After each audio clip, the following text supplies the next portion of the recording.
ಬಿಡುಗಡೆಯಾದ 2026ರ ಎಸ್ಎಸ್ಎಲ್ಸಿ ಪರೀಕ್ಷೆಯಲ್ಲಿ ಇರ್ಕಲಗಡದ ಗ್ರಾಮದ ಕರ್ನಾಟಕ ಪಬ್ಲಿಕ್ ಶಾಲೆಯ ಎಸ್ಎಸ್ಎಲ್ಸಿ ಮಕ್ಕಳು ಉತ್ತಮ ಫಲಿತಾಂಶ ಮಾಡಿ ಶಾಲೆಗೆ ಮತ್ತು ಊರಿಗೆ ಕೀರ್ತಿ ತಂದಿದ್ದರು. ಕರ್ನಾಟಕ ಪಬ್ಲಿಕ್ ಶಾಲೆಯ ಅಧ್ಯಕ್ಷರಾದ ನಾನು ನಿನ್ನೆಯ ದಿನ ಎಸ್ಎಸ್ಎಲ್ಸಿ ವಿಭಾಗದಲ್ಲಿ ಶಾಲೆಗೆ ಪ್ರಥಮ ಸ್ಥಾನ ಪಡೆದ ಕೋಡದಾಳ ಗ್ರಾಮದ ಶ್ರೀದೇವಿ ಹುಚ್ಚಪ್ಪ ಬಿಸ್ನಳ್ಳಿ ಅವರ ನಿವಾಸಕ್ಕೆ ಭೇಟಿ ನೀಡಿ ವಿದ್ಯಾರ್ಥಿನಿಗೆ ಮತ್ತು ಅವರ ಪೋಷಕರಿಗೆ ಸನ್ಮಾನಿಸಿದ್ದೇನೆ.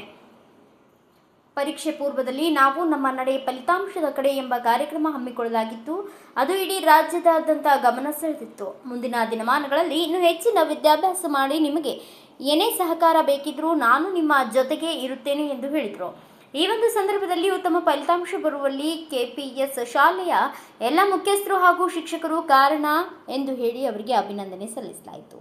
ಈ ಒಂದು ಸಂದರ್ಭದಲ್ಲಿ ಗ್ರಾಮ ಪಂಚಾಯತ್ ಸದಸ್ಯರಾದ ಶ್ರೀಶೈಲಪ್ಪ ಮೇಟಿಯವರು, ಊರಿನ ಮುಖಂಡರು, ವಿದ್ಯಾರ್ಥಿಗಳು ಉಪಸ್ಥಿತರಿದ್ದರು. ವರದಿಗಾರ ಮಾಂತೇಶ ಸಂಗಟಿ, ಕಿಷ್ಕಿಂಧ ಟಿವಿ, ಇರ್ಕಲಗಡ.